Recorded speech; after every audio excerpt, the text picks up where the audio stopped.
Hello बच्चों, good morning. Me Rajveer Singh welcomes you once again in this session on our YouTube channel KVVMIC Mangupura Moradabad.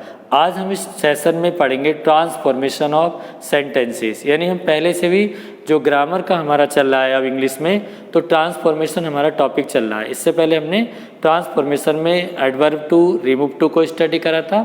After that हमने degrees को पढ़ा था, फिर affirmative और नेगेटिव को स्टडी करा था। आज हमारा उसी क्रम में जो हमारा टर्न है वो क्या है, ट्रांसफॉर्मेशन ऑफ सेंटेंसेस में, यानी असर्टिव टू इंटेरोगेटिव सेंटेंस। आज हम यहाँ पर स्टडी करेंगे असर्टिव से interrogative sentence banana. Is that clear? तो इसमें जो ट्रांसफॉर्म करते हैं, तो सबसे पहले आपने पहली वीडियो देखी होगी। उस वीडियो में मैंने आपको बच्चों बताया था कि ट्रांसफॉर्मेशन का अर्थ क्या होता है। तो ट्रांसफॉर्मेशन का मीन्स होता है वाक्य परिवर्तन, किसी वाक्य के रूप को बदलना, ना कि उसके अर्थ को बदलना ट्रांसफॉर्मेशन कहलाता है। क्लियर? तो ये परिभाषा तो आप दूसरी, पहली और तीसरी वीडियो में भी आप सुन चुके हैं। आपको अब अच्छे से लर्न हो गई होगी कि what is transformation, to change the form of the sentence and not its meaning is called transformation. Clear? तो उसी क्रम में आज का मेरा टॉपिक है आपके लिए ट्रांसफॉर्मेशन में असर्टिव टू इंटेरोगेटिव सेंटेंस, यानी आज हम साधारण स्वीकारात्मक वाक्यों से प्रश्नवाचक वाक्य बनाना सीखेंगे, यानी असर्टिव का इंटेरोगेटिव। अब असर्टिव क्या होता है? मैंने आपको फर्स्ट ऑफ ऑल एक सेंटेंस दिया, the earth is round, the earth is round, पृथ्वी गोल है। ये हमारा असर्टिव सेंटेंस हो गया। अब बच्चों ट्रांसफॉर्म करने के लिए आता है इंटरमीडिएट में, 11th में, कि transform the sentences as directed in the bracket. Suppose करो द अर्थ इज राउंड, इसका हमें इंटरोगेटिव चेंज करना है, तो हम कैसे चेंज करेंगे? Is the earth not round, यानी अगर हाई स्कूल लेवल पर करेंगे तो क्या हो जाएगा? इज द अर्थ राउंड, क्या पृथ्वी गोल है? लेकिन अब हम ट्रांसफॉर्म कर रहे हैं, तो ट्रांसफॉर्म में हमें इस तरह से सेंटेंस का, असर्टिव का इंटेरोगेटिव बनाना है कि उसका सेंस वही निकले जो वो आंसर था, अर्थात द अर्थ इज राउंड, पृथ्वी गोल है। तो इसका प्रश्न मैंने आपसे पूछा, क्या पृथ्वी गोल नहीं है? Is the earth not round? Is that clear? तो this is our correct sentence by transforming from assertive to interrogative sentence. Next, तो अब आपको जो रूल है वो PDF से मिलेंगे, लेकिन वो लेट मिलेंगे क्योंकि आप लोग PDF से रूल उतार लेते हो। आज आपको रूल खुद इस वीडियो से ही अपनी कॉपी में राइट करने, यानी लिखने हैं। तो पहला रूल बच्चों हमारा क्या है? फर्स्ट रूल आप नोट करेंगे, वीडियो को पुश करके उसका रूल आप सुनेंगे, फिर मुझे लिखेंगे। जैसे पहला रूल है रूल नंबर 1, जैसे आप क्लास में लिखते थे ऐसे अब यहाँ पर अपने रजिस्टर में लिखिए रूल नंबर 1। फर्स्ट रूल क्या है हमारा? एवरीबडी या नोबडी, यानी अगर सेंटेंस के शुरू में एवरीबडी या नोबडी आता है तो हम इंटेरोगेटिव बनाते समय एवरीबडी या नोबडी के स्थान पर हु का प्रयोग करते हैं, अर्थात WHO, या हम इस तरह पढ़ सकते हैं, यदि सब्जेक्ट के रूप में असर्टिव सेंटेंस में एवरीबडी या नोबडी आता है तो इंटेरोगेटिव बनाते समय हम उस एवरीबडी को या नोबडी को हु में बदल देते हैं। क्लियर? जैसे हमारा एग्जाम्पल यहाँ पर आप देख सकते हैं। फर्स्ट एग्जाम्पल बच्चों, everybody, you can C at the board, everybody, ठीक है? Everybody loves, you can see everybody loves his mother, everybody loves his mother. Clear? अब ब्रैकेट में लिखा हुआ है इंटेरोगेटिव, क्या लिखा हुआ है यहाँ पर? इंटेरोगेटिव। इसका मीन्स क्या हुआ बच्चों? आप सब जानते हैं, अब तो इतने दिन से आप पढ़ रहे हैं। तो एवरीबडी लव्स हिज मदर, इसके आगे ब्रैकेट में लिखा इंटरोगेटिव, इसका मतलब है कि इस सेंटेंस को हमें ट्रांसफॉर्म करके इंटेरोगेटिव बनाना है। क्लियर? यानी प्रश्नवाचक बनाना है। इंटरोगेटिव का मतलब होता है प्रश्नवाचक, यानी किसी सेंटेंस को क्वेश्चन में बदलना, अर्थात क्वेश्चन फॉर्म में चेंज करना। तो now we are teaching here how we change an assertive sentence into an interrogative form. किस प्रकार से हम उसको इंट्रोगेटिव बनाएंगे। तो ये मैंने आपके लिए रूल अभी बताया था कि एवरीबॉडी, देखिए यहाँ पर शुरू में बच्चों क्या आया सेंटेंस में, एवरीबॉडी। ठीक, अभी मैंने रूल बताया था कि यदि सेंटेंस के शुरू में एवरीबॉडी आता है तो उसको हम किस में चेंज कर देंगे, हु में, WHO। You can C everybody की जगह आ गया हु। ठीक, अब जो सबसे इंपॉर्टेंट बात है वो क्या है कि अगर हमारा असर्टिव सेंटेंस अफर्मेटिव होता है, यानी कि उसमें नॉट नहीं होता, तो हम इंट्रोगेटिव बनाते समय उसको निगेटिव में बनाएंगे। ये रूल आप लिख लीजिए कि यदि हमारा असर्टिव सेंटेंस अफर्मेटिव है, ठीक है, तो इंटरोगेटिव बनाते समय वह हमारा असर्टिव सेंटेंस निगेटिव बनेगा। साधारण भाषा में हम पढ़ सकते हैं कि अगर असर्टिव में नॉट नहीं है, ठीक है, तो इंट्रोगेटिव में हम नॉट लगाएंगे, और अगर नॉट है असर्टिव में तो इंट्रोगेटिव में नॉट नहीं लगाएंगे। तो देखो यहाँ पर नॉट नहीं था, everybody loves his mother, there is no no, इसमें कोई नॉट नहीं है, तो मुझे यहाँ पर नॉट लगाना है। तो मैं नॉट कैसे लगाऊं, आप बताइए। नॉट भी ऐसे नहीं कि केवल मैंने नॉट लगा दे, यहाँ पर ऐसे नॉट नहीं लगेगा। नॉट का जो यूज करते हैं बच्चों, अगर हम टेंस को निगेटिव में बनाते हैं तो हम उस टेंस के अनुसार नॉट लगाते हैं। जैसे टेंस किस टेंस में, everybody loves, loves is the verb, this is present indefinite tense, clear. तो यहाँ पर प्रेजेंट इंडेफिनिट टेंस है लव्स, इसलिए हम हु सिंगुलर सब्जेक्ट के रूप में यूज हो रहा है, तो इसलिए हम यहाँ पर क्या लगा देंगे, डज। तो ये हो गया हमारा हु डज नॉट, ठीक है। अब जब डज लगाएंगे तो हम लव में से एस हटा देंगे और सेंटेंस हो जाएगा who does not love his mother, clear. ये हमारा सेंटेंस हुआ क्वेश्चन मार्क। ठीक, अब देखिए सेंटेंस को दोबारा मैं समझा रहा हूँ। एवरीबॉडी लव्स हिज मदर, प्रत्येक व्यक्ति अपनी माँ को प्रेम करता है। इसका मुझे क्वेश्चन चाहिए, तो मैं क्वेश्चन कैसे बनाऊं। तो आपको मैंने रूल बताया कि अगर एवरीबॉडी नोबडी सब्जेक्ट के रूप में सेंटेंस में सबसे पहले आते हैं तो एवरीबॉडी को या नोबडी को हम हु में चेंज कर देते हैं, क्लियर। फिर अगर उस टेंस में नॉट नहीं होता है तो टेंस के अनुसार हम नॉट लगाते हैं। जैसे मैंने यहाँ पर ये प्रेजेंट इंडेफिनिट था लव्स, तो इसलिए मैंने यहाँ पर डज नॉट लगाया, क्योंकि हु यहाँ पर एक वचन यानी सिंगुलर सब्जेक्ट के रूप में काम कर रहा है। दूसरा एग्जाम्पल आप देखिए, जैसे नोबडी, यहाँ पर है nobody has seen, nobody has seen the wind, nobody has seen the wind. देखो हवा को किसी ने नहीं देखा है, nobody has seen the wind. अब बताओ इस सेंटेंस में क्या आया बच्चों, शुरू में नोबडी और ऊपर वाले में क्या आया था, एवरीबॉडी। लेकिन दोनों में क्या डिफरेंस है, पहला जो सेंटेंस है वो अफर्मेटिव है, उसमें नॉट नहीं है, लेकिन नॉट तो इसमें भी नहीं है, nobody has seen the wind में, लेकिन नोबडी तो है। तो नोबडी भी यहाँ पर नकारात्मक शब्द है, अर्थात निगेटिव वर्ड है, तो इसलिए हम यहाँ पर क्या लगाएंगे नोबडी की जगह, WHO हु का प्रयोग करेंगे, ठीक है। अब जब मैंने हु लगा दिया है तो अब मैं यहाँ नॉट नहीं लगाऊंगा।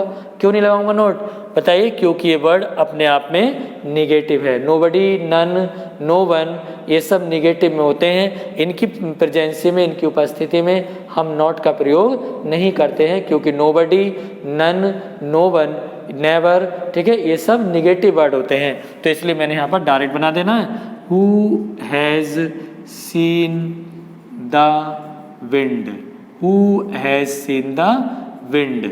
इसकी हिंदी हुई हवा को किसने देखा है, तो इसका उत्तर मिलेगा nobody has seen the wind, हवा को किसी ने नहीं देखा है, क्लियर। ये हमारा एक टॉपिक पूरा हुआ कि एवरीबॉडी आता है, नोबडी आता है सेंटेंस में एज ए सब्जेक्ट, तो उनके स्थान पर हम हु लिखते हैं, और अगर उसमें नॉट होता है तो हट जाता है, नहीं होता है तो लग जाता है। अगर वो वर्ड हमारा नेगेटिव होता है तो हम तब भी नॉट का प्रयोग नहीं करते। हमारा सेकंड रूल बच्चों आता है, ये हमारा फर्स्ट रूल था। अब हम तीसरा सेंटेंस को देखेंगे। थर्ड सेंटेंस क्या है, जैसे हमने यहाँ पर एक रूल मैं आपको बता दूं, अपनी कॉपी में आप लिख लीजिए, रूल नंबर 2 के अंतर्गत हम रूल लिखेंगे। क्या है कि वाक्य के शुरू में इट या दिस आने पर, वाक्य के शुरू में इट या दिस आने पर इट या दिस को हम व्हाट में बदलते हैं, WHAT वॉट में बदलते हैं। यदि उसमें नॉट या नो नहीं होता है तो इंटरोगेटिव बनाते समय हम नॉट या नो का प्रयोग करते हैं। क्लियर? और यदि नो या नॉट होता है तो हम इंट्रोगेटिव बनाते समय नो या नॉट को हटा देते हैं। ठीक, इस रूल को आप लिखना वीडियो को सुनते हुए। अब आप यहाँ पर सेंटेंस देखिए, क्या सेंटेंस है, देखो, it is no use, it is no use crying, CRYING, crying over spilt milk, यानी कि स्पाइल्ट मिल्क। देखो यहाँ पे लिखा हुआ है, यानी कि it is no use crying over spilt milk. Spilt milk यानी इट इज नो यूज, कोई लाभ नहीं है। ठीक है, यूज माने प्रयोग, कोई प्रयोग नहीं है, कोई लाभ नहीं है। क्राइंग ओवर स्पिल्ट मिल्क यानी कि गिरे हुए दूध पर, अर्थात गिरे हुए दूध पर रोने से कोई लाभ नहीं है। It is no use crying over spilt milk, यानी कि गिरे हुए दूध पर, बिखरे हुए दूध पर या खराब दूध पर चिल्लाने से या रोने से कोई लाभ नहीं होता। इसका अर्थ हुआ। तो यहाँ पर आप देख सकते हैं वाक्य के शुरू में इट आया है, जैसे मैंने आपको रूल में बताया था। इधर नो आया है, तो हम क्या करेंगे, इसमें नॉट तो लगेगा ही नहीं क्योंकि ऑलमोस्ट पहले से इसमें नेगेटिव वर्ड नो दे रखा है। तो हमारा रूल क्या हो जाएगा, इट के स्थान पर हम लगाएंगे वॉट, फिर इज, वॉट इज। अब हमारे पास क्या बच्चे बच्चों, use, what is use crying. ठीक है, what is use crying over spilt milk. ठीक है, वॉट इज, देखो, यानी what is use crying over spilt milk, यानी गिरे हुए दूध पर रोने से क्या लाभ। तो उत्तर क्या मिलेगा, it is no use crying over spilt milk. या मैंने कहा यानी कि it is not good for you, तो what is good for you, यानी जहां पर भी वाक्य के शुरू में इट आएगा या दिस आएगा उसके स्थान पर हम लिख देंगे व्हाट। अगर उसमें नॉट होगा तो नॉट हट जाएगा, नॉट नहीं होगा तो नॉट लग जाएगा। नेक्स्ट हमारा अगला हम रूल बच्चों में आपको बता रहा हूँ, थर्ड रूल हमारा क्या है कि हेल्पिंग वर्ब का प्रयोग सब्जेक्ट से पहले करके, यानी जो हमारी सेंटेंस में हेल्पिंग वर्ब होती है, मान लो इज है, is, am, are, was were, do, does, did, या कोई मॉडल वर्ब आती है, मॉडल एक्सुलरी, जैसे मान लीजिए विल है, शैल है, कैन है, शुड है, वुड है, मस्ट है, मे है, माइट है। अगर ये सेंटेंस में आते हैं, ठीक है, और उसमें एवरीबडी, नोबडी या इट या दिस का प्रयोग सबसे पहले नहीं हो रहा है, तो उस सेंटेंस में हम रूल लगाएंगे हेल्पिंग वर्ब का प्रयोग सब्जेक्ट से पहले करके। जैसे यहाँ पर आप देख सकते हैं, देखिए, यानी यहाँ पर सेंटेंस लिखा है the earth is round, the earth is round, पृथ्वी गोल है। ठीक है, अब देखो बच्चों, आप कंपेयर करो, पहले सेंटेंस में एवरीबडी है, दूसरे में नोबडी, तीसरे में इट, लेकिन इस सेंटेंस में ना तो एवरीबडी है, ना इट है, ना नोबडी है, ना दिस है। तब तो मेरा एक ही रूल बचता है, कौन सा बचता है हमारा, कि हेल्पिंग वर्ब का प्रयोग सब्जेक्ट से पहले कर दो। तो इसमें हेल्पिंग वर्ब क्या आई हुई है, इज, तो मैं इस इज को सब्जेक्ट से पहले लगाता हूँ। यहाँ पर is, you can C is the, देखिए यहाँ पर बच्चों, is the earth, it is very easy rule for you, it is the earth. अब यहाँ पे देखो नॉट नहीं था तो मैंने नॉट लगा दिया। नॉट लगाने का क्या है कि नॉट जो लगता है वो हमेशा सब्जेक्ट के बाद ही लगेगा। हेल्पिंग वर्ब यहाँ आ गई इज, लेकिन नॉट अपनी जगह ही रहा। Is the earth not round, क्या पृथ्वी गोल नहीं है, तो उत्तर मिलेगा बच्चों पृथ्वी गोल है। इधर क्लियर, ऐसे हो सकता है, यानी Akbar was the emperor of India, Akbar was the emperor of India, यानी अकबर भारत का सम्राट था। तो इसका आप क्वेश्चन बना दीजिए, was Akbar not the emperor of India, यानी इसमें हेल्पिंग वर्ब क्या थी, वॉज थी, तो वॉज को हमने कहा लिख दिया, अकबर से पहले। इसी का एक एग्जाम्पल और मैं यहाँ पर दे रहा हूँ इसी रूल का, यू कैन सी, देखिए, विजडम ये बड़ा इंपॉर्टेंट है इसलिए मैंने लिख दिया, हर बार मैं पढ़ाता हूँ क्लास में। Wisdom comes, you can C, wisdom comes from, wisdom comes from experience. देखिए, यानी विजडम कम्स फ्रॉम एक्सपीरियंस, इसकी हिंदी क्या हुई? ज्ञान यानी बुद्धि अनुभव से आती है, अर्थात ज्ञान अनुभव से आता है। Wisdom comes from experience, it's means यानी अगर हमें अपने काम का जितना अनुभव होता है उतना ही हमें उस काम का ज्ञान भी होता है। ठीक है, तो experience is the best teacher, ये भी किसी ने कहा है कि अनुभव ही सबसे अच्छा अध्यापक है। तो यहाँ पर इस सेंटेंस को हम बताएंगे, तो मैंने ऐसे ही अर्थ बताया। तो wisdom comes from experience, you can सी, इसमें भी देखो एवरीबॉडी नहीं है, नोबडी नहीं है, इट नहीं है, दिस नहीं है, तो फिर कौन सा रूल लगेगा इसमें? तीसरा रूल लगेगा। कौन सा हमारा थर्ड रूल? कि हेल्पिंग वर्ब का प्रयोग सब्जेक्ट से पहले करके। तो पहले वाले सेंटेंस में हेल्पिंग वर्ब शो हो रही थी इज, इसलिए आपने इज को लगा दिया अर्थ से पहले और फिर नॉट लगा दिया, लेकिन इसमें कोई हेल्पिंग वर्ब नहीं दिखाई दे रही। क्यों नहीं दिखाई दे रही? Because this is present indefinite tense, you can see, यहाँ पर देखो कम में ऐसे लगा हुआ है कम्स, तो ये कौन सा टेंस हो गया? Present indefinite tense. तो अब हम जब इसको इंट्रोगेटिव बनाएंगे तो इसमें प्रेजेंट इंडेफिनिट टेंस के अकॉर्डिंग हेल्पिंग वर्ब लगाएंगे। तो इसमें ऐसे ई एस आया है, इसका मतलब विजडम सिंगुलर सब्जेक्ट है, तो हम यहाँ पर हेल्पिंग वर्ब क्या लगेगी? डज, यानी प्रेजेंट इंडेफिनिट की हेल्पिंग वर्ब होती है डू और डज, लेकिन यहाँ पर कम्स में एस लगा है और विजडम सिंगुलर सब्जेक्ट है, इसलिए यहाँ पर हम डज का प्रयोग करेंगे। देखिए डज, अब सब्जेक्ट आ जाएगा आपका विजडम, डज विजडम, ठीक है। नॉट, नॉट भी लगना जरूरी है, डज विजडम नॉट कम। अब मैंने एस हटा दिया कम में से, क्योंकि जब डज लगाएंगे तो कम का एस हट जाएगा, और नॉट का प्रयोग देखिए फिर सब्जेक्ट के बाद हुआ है विजडम के, तो does wisdom not come from, ठीक है, फ्रॉम एक्सपीरियंस, ठीक है। देखिए अब इसकी हिंदी हो गई, यानी पहले इंग्लिश में does wisdom not come from experience, क्या ज्ञान अनुभव से नहीं आता है? तो आप उत्तर देंगे ज्ञान अनुभव से आता है। तो थ्री रूल कौन से हुए?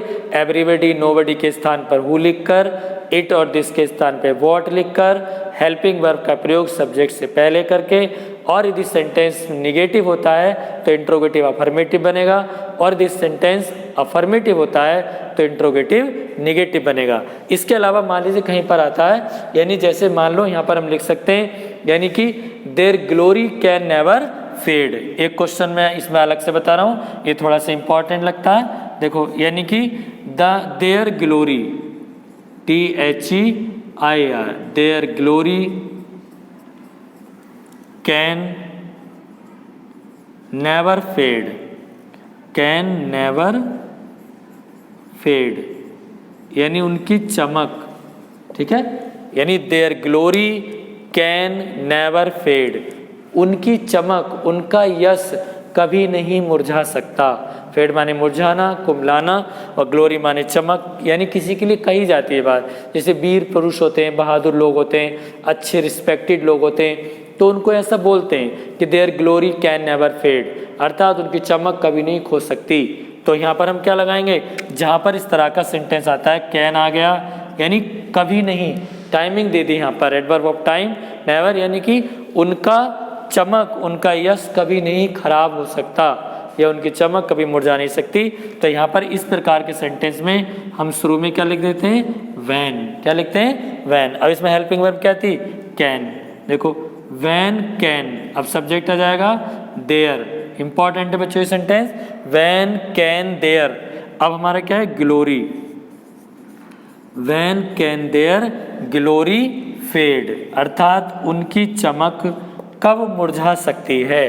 देखो their glory can never fade, आप ऐसे समझ लीजिए कि अगर किसी सेंटेंस में नेवर आता है, ठीक है, तो हम उस सेंटेंस को इंटरोगेटिव बनाने के लिए क्वेश्चन वर्ड वैन का यूज करते हैं, फिर हेल्पिंग वर्ब लगाते हैं, फिर सब्जेक्ट लगाते हैं, फिर जो मेन वर्ब है वो लगाते हैं। तो यहाँ पर हो गया when can their glory fade, उनकी चमक कब खो सकती है। ऐसे हमने कहा यानी कि अ blind man can never see, एक अंधा आदमी कभी नहीं देख सकता। इसका हम इंट्रोगेटिव बनाएंगे तो when can a blind man see, यानी एक अंधा आदमी कब देख सकता है। ठीक है, तो इस तरह से हमने असर्टिव से इंट्रोगेटिव सेंटेंस को पढ़ा, यानी असर्टिव से इंटरोगेटिव बनाना। अगर मान लीजिए इसमें जो ट्रांसफॉर्मेशन होता है वो डबल टॉपिक चलता है। कैसे चलता है? डबल। जैसे अभी मैंने आज पढ़ाया असर्टिव से इंटरोगेटिव, लेकिन अब ये भी हो सकता है कि हम इंट्रोगेटिव से असर्टिव पढ़ेंगे। तो जब इंट्रोगेटिव से असर्टिव पढ़ेंगे तो उससे पहले मैं आपको बता देता हूँ कि इन्हीं रूल का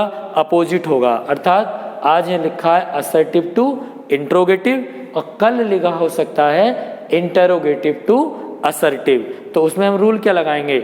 सपोज करें पहला रूल हो जाएगा हु को चेंज कर देंगे एवरीबडी में या नोबडी में, उल्टा ही तो करना है उनका। ठीक है, अगर कहीं इट या दिस आता है उसे चेंज कर देंगे व्हाट में, तो व्हाट अगर आता है तो उसे चेंज कर देंगे इट में या दिस में। ठीक है, और अगर कहीं पे मान लीजिए आ जाता है जैसे द अर्थ इज राउंड, यानी हेल्पिंग वर्ब अगर आती है तो इज को हम पहले लगाते हैं, लेकिन अगर कहीं इज या एम आर या कोई हेल्पिंग वर्ब पहले आएगी तो जब हम उसको असर्टिव में बदलेंगे तो उस हेल्पिंग वर्ब को सब्जेक्ट के बाद लिख देंगे। ठीक है, ऐसे ही कहीं पर आता है जो मैंने अभी बहन वाला बताया तो यानी अभी मैंने आपको आज पढ़ाया असर्टिव सेंटेंस से इंट्रोगेटिव ट्रांसफॉर्म करना, किस प्रकार से हम how we will transform as an assertive sentence into a question form, कि हम किस प्रकार से एक असर्टिव यानी साधारण वाक्य को प्रश्नवाचक वाक्य में चेंज करते हैं। ठीक है, इस तरह से हमने आज ट्रांसफॉर्मेशन में अपना अगला टॉपिक पढ़ा असर्टिव से इंट्रोगेटिव। ठीक है, इसके जो नोट्स बनाएंगे